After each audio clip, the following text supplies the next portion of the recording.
Добрый вечер. Слушаю вас. Да, пожалуйста. Здравствуйте. Российская газета Айсель Кириханова.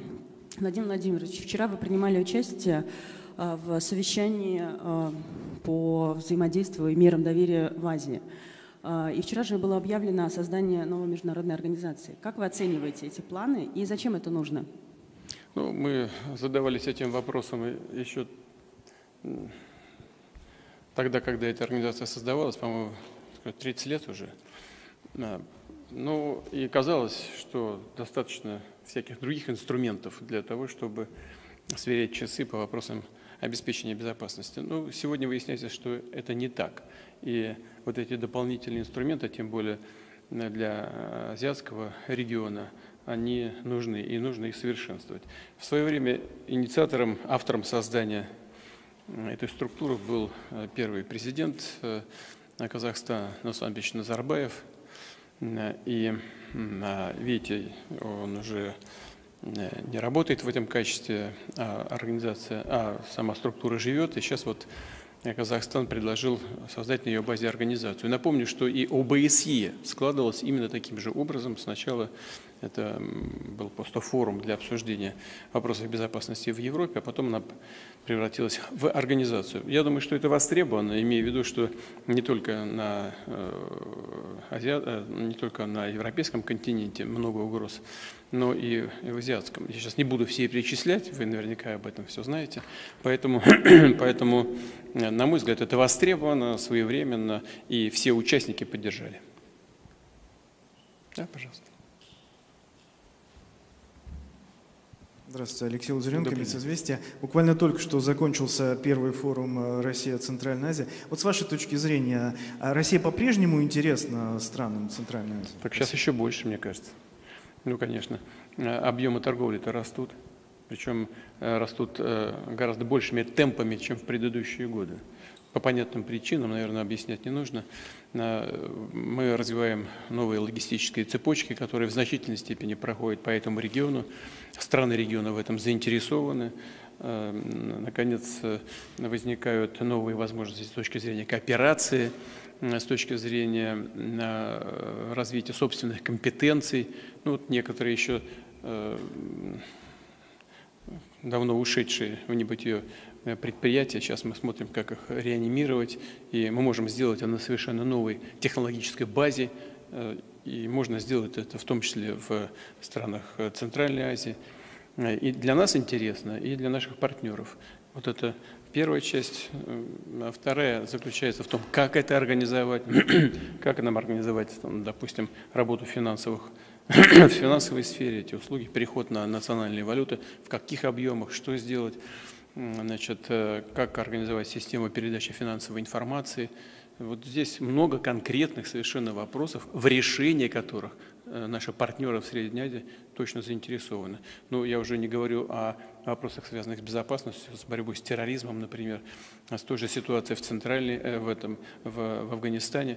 Да, мы обсуждаем это на площадке ОДКБ и на площадке СНГ, но это прежде всего касается кого? Центральноазиатских республик. Поэтому вот отдельный какой-то формат, он в принципе не помешает, и он востребован. Ну и, наконец, мы, повторяю, еще и в двухстороннем плане работаем с партнерами и с союзниками. Но когда мы собираемся вот в таком формате, как сегодня, 5 плюс одна участница, еще одна страна, Россия, то мы как бы смотрим уже не в преломлении к двусторонним контактам, а вот я сегодня об этом говорил, а будем стараться искать такие проекты и такие направления сотрудничества, которые интересны для региона в целом. Знаете, немножко все тоже вроде все то же самое, но взгляд с другого ракурса, который может быть интересен для всех сразу. Вот это следующее. Например, и кое-что еще. Например, коллега из Туркменистана говорил о том, что для стран Центральной Азии для тех, у кого нет выхода в мировой океан, очень важно сотрудничество с Россией и в этом формате, в многостороннем центральноазиатском, для того, чтобы всем вместе искать такие возможности и каналы. А мы развиваем ряд проектов, связанных, интересных для нас тоже, с другими партнерами. Вот все это вместе объединить крайне важно, интересно и своевременно. Пожалуйста. Агентство «Интерфакс», добрый вечер.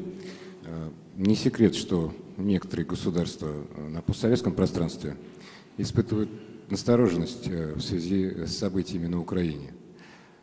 Вы встречались в рамках саммита СНГ с коллегами, неформально с ними общались. Каков ваш вывод на фоне продолжающихся боевых действий в Украине? Единство на территории СНГ, оно как-то укрепилось, осталось на прежнем уровне или негативные тенденции какие-то наблюдаются? Нет, как вы видите, все это проходит, все эти форматы, они работают, значит, они востребованы, и наши союзники, наши партнеры хотят работать в таких форматах. Ничего в этом смысле не меняется. Но, естественно, вот мы обращаем внимание на некоторые события, связанные с отношениями между Азербайджаном и Арменией, на то, что происходит между Таджикистаном и Киргизией. Все мы об этом хорошо знаем. Конечно, партнеров интересует и беспокоит будущее развитие отношений на российско-украинском направлении. Но это является предметом обсуждения. Это правда, здесь ничего такого неожиданного нет. И я их, партнеров наших, подробно об этом информирую, рассказываю нашу точку зрения. Но это никак не влияет на характер, на качество, на глубину отношений России с этими странами. Пожалуйста, прошу вас. Добрый день, агентство ТАСС, Юлия Бубнова. Вы вчера проводили встречу с лидерами Киргизии и Таджикистана. Подскажите, как она прошла и чего удалось достичь по ее итогам? Спасибо. Прошла конструктивно. Естественно, когда на достаточно горячей фазе находятся отношения, то найти какие-то точки соприкосновения непросто, но тем не менее, мне кажется, нам удалось это сделать. Во всяком случае, договорились о том, что будут предприняты все меры для невозобновления боевых действий. Первое. Второе, что очень важно, стороны предпримут необходимые шаги для возврата беженцев. И третье, тоже существенный важный элемент заключается в том, что мы, не претендуя на какую-то посредническую роль, хотя, откровенно говоря, нас об этом просили, договорились о том, что и одна, и вторая стороны передадут нам соответствующие документы и их видение решения этой проблемы, а мы не только постараемся оценить эти предложения со своей стороны, но и используем для поиска решения имеющиеся в нашем распоряжении документы, которые могли бы лечь в основу возможных договоренностей. Я имею в виду, что в Москве подчас больше даже достоверной информации о границах между союзными республиками, чем в самих союзных республиках. Мы поднимем эти документы, поднимем эти карты, посмотрим и вместе с коллегами потом поищем решение. Так что в целом эта встреча была очень полезной. Да, пожалуйста. Добрый вечер, Павел Зарубин, телеканал «Россия». У меня вопрос, над которым, как мне кажется, размышляют очень многие сейчас в России. На мой взгляд, недообсуждена роль Германии в украинском конфликте. Если канцлер Меркель занимала такую достаточно сдержанную позицию, то Шольц, что называется, пустился во все тяжкие. И с какой-то удивительной просто легкостью Германия вдруг забыла все то, что сделала Россия для объединения немецкого народа, с легкостью, как кажется, перелистнула очень непростые страницы примирения двух народов. И сейчас мы видим непредставимые просто ранее вещи, как из немецких орудий вновь убивают русских людей. Вы специалист по Германии. Чем вы можете объяснить все происходящее и как это скажется в будущем на наших российско-германских отношениях? Это выбор тех людей, которые легитимным образом пришли к власти в той или иной стране, в данном случае в Германии. Они должны сами определить, что для них важнее: выполнение каких-то союзнических обязательств, так как они это видят, или обеспечение интересов своего собственного народа, своих национальных интересов. Вот, судя по тому, что вы сказали, во главу угла в данном случае судя по всему, поставлены союзнические какие-то обязательства, в данном случае Федеративной Республики, в рамках Североатлантического альянса. Правильно это или нет, я считаю, что это ошибка, и за эту ошибку расплачиваются бизнес, экономика, граждане Федеративной Республики, потому что это имеет негативные экономические последствия для еврозоны в целом и для Федеративной Республики в частности. Но с ее интересами, судя по всему, мало кто считается, иначе не подрывали бы Северный поток-1 и Северный поток-2. Они хоть и не работали, но это была такая, был такой элемент надежности, что в крайнем случае их можно было бы включить. Но теперь такой возможности нет. Хотя там одна ветка, как я говорил, в Москве, все-таки, видимо, в рабочем состоянии, но и решение не принимается, и, судя по всему, вряд ли будет принято, но это уже не наше дело, это дело наших партнеров. Вот. А чем руководствуются руководители тех или других государств, ну, это их дело. Я свою версию изложил. Мне кажется, что в этом как раз суть проблемы и заключается. Да, но только не все сразу, пожалуйста. Да? Кто? Пожалуйста. Мария Финошина, RT International. Добрый вечер, Владимир Владимирович. Перед поездкой в Казахстан вы встречались с президентом Объединенных Арабских Эмиратов, здесь в Астане с президентом Турции. В каком ключе в ходе этих бесед обсуждалась ситуация на Украине? Возможно, лидеры этих стран поделились с вами какой-то эксклюзивной позицией Киева, которая известна только им. И также турецкая пресса пишет, что Анкара сейчас пытается организовать переговоры между Москвой и западными странами, США, Британией, Францией, Германией в Стамбуле. Насколько сегодня реальна эта встреча, насколько она, если состоится, будет эффективна, если Киев не примет участие, и насколько благоразумным вам кажется подключить к этим переговорам Китай и Индию? Спасибо. Значит, как мы знаем, президент Турции господин Эрдоган сыграл уже достаточно заметную роль в решении ряда вопросов, в том числе, скажем, это связано с обменами. Он реально включался лично в эту работу. И, как известно, результат есть. Так что мы за это ему тоже благодарны, потому что мы получили и своих военнослужащих офицеров, в том числе. Это первое. Второе, он был активным участником организации вывоза зерна из Украины. Правда, к сожалению, это зерно не идет, или в минимальном объеме идет в беднейшие страны мира по линии ООН. Но это уже другой вопрос. Это мы с ним тоже обсуждали, и он в ходе наших переговоров вчера высказался за то, чтобы как-то все-таки структурировать потоки этого зерна и прежде всего направить их в беднейшие страны. Ну, это генеральный секретарь должен, ООН должен над этим работать. Я знаю, что он работает, но не все у него тоже получается.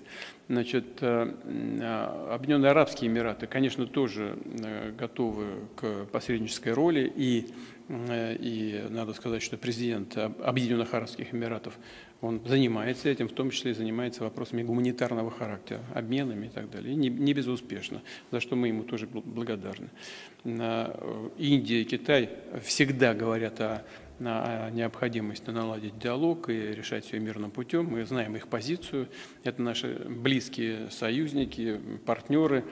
И мы уважаем их позицию. Но мы же знаем и позицию Киева. Они все время говорили о том, что они хотят переговоров и вроде как просили об этом, а теперь приняли решение официальное, которое запрещает вести эти переговоры. Ну, о чем же можно здесь говорить? Я, в свою очередь, как вы знаете, вот и выступая в Кремле, при принятии решения по субъектам федерации, говорил о том, что мы открыты. Мы всегда говорили, что открыты. Мы даже ведь в Стамбуле достигли определенных договоренностей. Эти договоренности фактически были чуть ли не парафированы. Все, как только войска от Киева отошли, желание вести переговоры у киевских властей тут же пропало. Вот и все. Ну, вот если они созреют для этого, пожалуйста, тогда, наверное, будут востребованы и посреднические усилия всех, кто в этом заинтересован. Да, пожалуйста, прошу вас. Продолжаем международную тему. Илья Ежов, Вести ФМ и Маяк. Владимир Владимирович, появилась ли какая-то определенность насчет вашей поездки на саммит Большой Двадцатки в Индонезии? И если да, если вы туда поедете, готовы ли вы там провести переговоры с президентом Соединенных Штатов Джо Байденом? Спасибо. Ну, надо его спросить, готов он со мной проводить такие переговоры или нет. Я не вижу необходимости, честно говоря, по большому счету. Пока платформы для каких-то переговоров нет, окончательно не решен еще вопрос о моей поездке туда. Ну, Россия наверняка будет принимать участие в этой работе. В каком формате мы еще подумаем. О каких-то прямых переговорах с кем бы то ни было из участников двадцатки пока речи никакой нет. С некоторыми из них мы находимся в постоянном контакте, как вы знаете. Вот только что говорили о позиции Турции, турецкого президента. Турция тоже входит в двадцатку, мы с ним на постоянном контакте находимся. С некоторыми коллегами тоже. С президентом Соединенных Штатов такие вопросы не обсуждались. Прошу, да, прошу.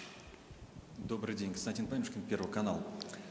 Федеральная служба безопасности на днях сообщила о том, что взрывное устройство, сработавшее на Крымском мосту, изначально было отправлено морем, по-видимому, грузовым кораблем из Одессы. Вот этот факт, как он скажется на позиции России относительно грузового судоходства из портов Украины? Будем ли мы, может быть, препятствовать ему теперь? И самое главное, что касается зерновой сделки, потому что все-таки договоренность была о том, чтобы перевозить зерно, а не взрывное устройство. Не разрушит ли этот теракт зерновую сделку?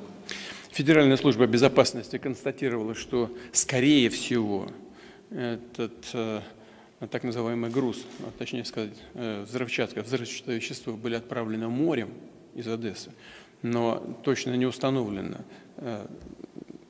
с помощью зерновозов это сделано или нет. Это вопрос. Ответа на него пока нет.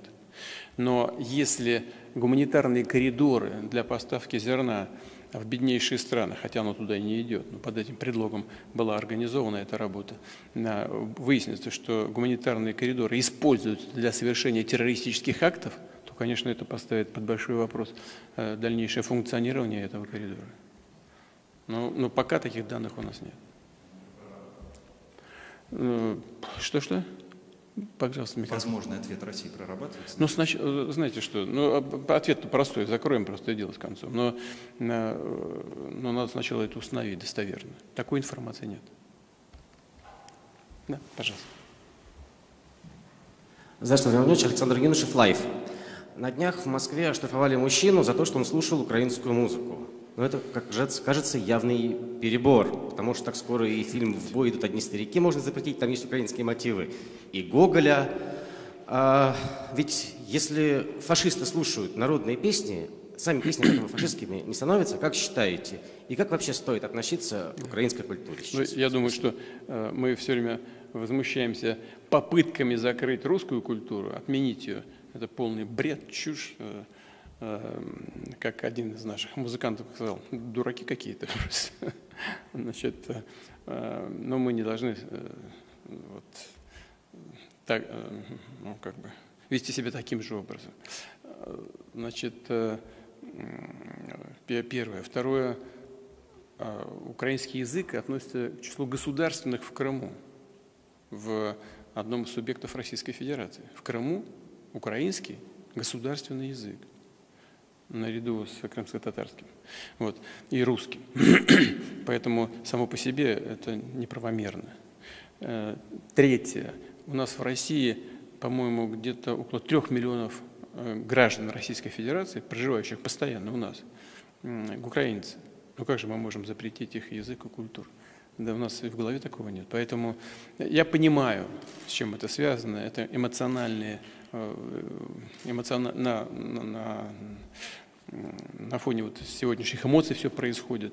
Но я думаю, что во многих наших семьях знают, слышат и любят украинские песни, украинскую культуру.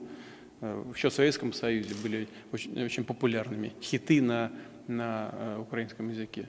И я думаю, что мы не должны уподобляться тем, которые, как я уже начал, отвечая на ваш вопрос,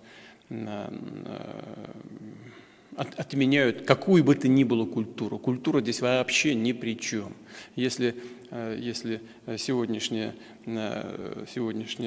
руководство в Киеве считает возможным поддерживать неонацистов, возможным поддерживать факельные шествия в центре своих крупных городов и людей, которые разгуливают с нацистской символикой, то это никакого отношения прямого к украинской культуре не имеет. Пожалуйста. Добрый день. Газета «Известия», Лежнева Любовь. Хотела спросить про мобилизацию. Вы уже говорили о том, что при мобилизации есть много проблем, и сейчас многие компании не понимают, каких сотрудников возьмут, каких нет. И хотела бы вас спросить, стоит ли ожидать новую волну мобилизации, будет ли всеобщая мобилизация, и 300 тысяч человек, о которых говорил глава Минобороны, это еще актуальная цифра или нет? Что-что? 300 тысяч человек? Да. О которой говорил глава Минобороны, это еще актуальная цифра или нет? Да. Во-первых, Минобороны вначале предполагала меньшую цифру. Не 300 тысяч человек. Первое. Второе, ничего дополнительного не планируется. Никаких предложений от Минобороны на этот счет не поступало. И в обозримом будущем я что-то не вижу никакой необходимости. Вот. Что касается бестолковщины, о которой я сказал, связана она со старыми формами учета, которые не обновлялись десятилетиями. И вот когда начали проводить эти мероприятия мобилизационные, только тогда выяснилось, какого они качества. Эта информационная база сейчас обновляется на современной базе, на современной основе, и она будет максимально достоверной. Поэтому я думаю, что и качество должно быть повышено. Хотя должен сказать, что эта работа уже заканчивается. Сейчас на войсках-формирователях 222 тысячи человек мобилизованных из 300 тысяч. Думаю, что примерно в течение 2 недель все мобилизационные мероприятия будут завершены. Пожалуйста. Алексей Головко, телеканал «Россия. Вести». В продолжении, кстати, темы. Вот мы в Казахстане сейчас находимся. Здесь, как мы знаем, очень много людей, которые уехали после объявления о частичной мобилизации. Их определенное количество есть и в других соседних странах. В России разное говорят, кто-то называет предателями. В Госдуме предлагали даже изымать у них автомобили. А вот как вы лично относитесь к тем, кто уехал из страны после 21 сентября? Я предпочитал бы давать не эмоциональные, а юридические оценки. Нужно давать в каждом конкретном случае правовую оценку действия конкретного гражданина. Вот кто-то уехал, потому что что-то боится, кто-то уехал, потому что хочет уклониться от мобилизации, а кто-то еще по каким-то соображениям. В каждом конкретном случае нужно давать правовую оценку и действовать в отношении конкретного человека только на этом основании. Вот, мне кажется, по-другому невозможно поступать. Так, пожалуйста. Да, прошу вас, вот рядом, молодой человек в белой рубашке. Спасибо большое. Глеб Иванов, «Аргументы и факты». Опять же, Владимир Владимирович, в продолжении темы мобилизации. Да. Вот сейчас начинают приходить первые данные о погибших мобилизованных солдатах. В Челябинской области власти области заявили о том, что погибло несколько мобилизованных. В Москве сегодня хоронят мобилизованного 23 сентября сотрудника правительства Москвы. У него не было военной подготовки, не было военного опыта. Собственно, вопрос, как так получается? При объявлении частичной мобилизации мы сказали о том, что все мобилизованные пройдут обязательную военную подготовку. Как так получается, что люди оказываются на фронте, еще даже 3 недель не прошло с момента объявления мобилизации, и, в общем, там погибают? Да. И как, на ваш взгляд, вот сейчас идет сам процесс мобилизации? И еще один вопрос, если позволите, по поводу Крымского моста. Вот после теракта на Крымском мосту, с вашей точки зрения, вот как обеспечивают сейчас меры безопасности на стратегических объектах инфраструктуры, на вокзалах, в аэропортах, на газопроводах, на электростанциях? Сможем ли мы защитить их? Спасибо. Значит, что касается мобилизации, могу еще раз сказать то, что говорил раньше. Линия соприкосновения 1100 километров. Поэтому держать ее исключительно войсками, сформированными из контрактников, тем более, что они принимают активное участие в наступательных операциях, практически невозможно. Вот с этим связана мобилизация. Первое. Второе. Все граждане, призываемые в рамках мобилизации, должны пройти подготовку. И она складывается следующим образом. Значит, вот я сказал, 222 тысячи сейчас находятся в войсках, точнее сказать, в так называемых частях-формирователях. Вот там первичная подготовка от 5 до 10 дней. Затем поступают уже непосредственно в зависимости от военно-учетной специальности, поступают уже в боевые части. И там подготовка от 5 до 15 дней. Затем следующий этап уже непосредственно в войсках, принимающих участие в боевых действиях. И там дополнительное слаживание. Но если посмотреть от начала мобилизации до сегодняшнего дня, в принципе, если смотреть по минимальным значениям, то в целом это возможно. И не только возможно. Вот я сказал, 222 тысячи у нас находятся в войсках-формирователях. Значит, 33 тысячи человек мобилизованных находятся уже в подразделениях, и 16 тысяч находятся в подразделениях, привлекаемых к выполнению боевых задач. Но если такие вопросы возникают, которые сейчас вами сформулированы, я дополнительно дам поручение Совету Безопасности, там есть военные люди в Совете Безопасности, ранее служившие в Министерстве обороны, с хорошим опытом, знающие свое дело, специалисты высокого уровня и класса, дам им поручение, чтобы они провели инспекцию того, как осуществляется подготовка мобилизованных граждан. Коллеги, давайте заключительный уже вопрос. Да, уже пожалуйста. много времени, чтобы не злоупотреблять. Обеспечено. Ну, конечно, после теракта на Крымском мосту, конечно, соответствующие службы получили задание усилить контроль с целью обеспечить безопасность всех критически важных инфраструктурных объектов. И на всех на них должны быть проведены соответствующие мероприятия. И на объектах энергетики, причем разного уровня, разного класса, на транспортных объектах. Ну, страна у нас большая, да? Поэтому будем надеяться, что работа по этому направлению будет эффективной. До сих пор удавалось это сделать. Пожалуйста, Андрей. Газета «Коммерсант». Как вы считаете, после всего Украина сможет существовать как государство, а Россия? И второй вопрос. Владимир Владимирович, вы ни о чем не жалеете? Нет. Вот я хочу, чтобы было понятно. То, что происходит сегодня, малоприятно, мягко говоря. Но это все то же самое мы получили бы чуть позже, только в худших для нас условиях. Вот и все. Так что мы действуем правильно и своевременно. Будет ли существовать Украина? Сможет ли Украина существовать как государство и сможет ли Россия? Но мы же не ставили перед собой задачу уничтожения Украины. Нет, конечно. Вот они взяли в свое время, в Крыму проживает 2,5 миллиона человек, да? 2,400. Взяли и воду отрубили там. Ну, войскам пришлось зайти и открыть воду в Крым.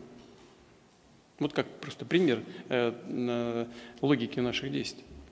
Не сделали бы вот этого действия, не было бы других противодействий бы.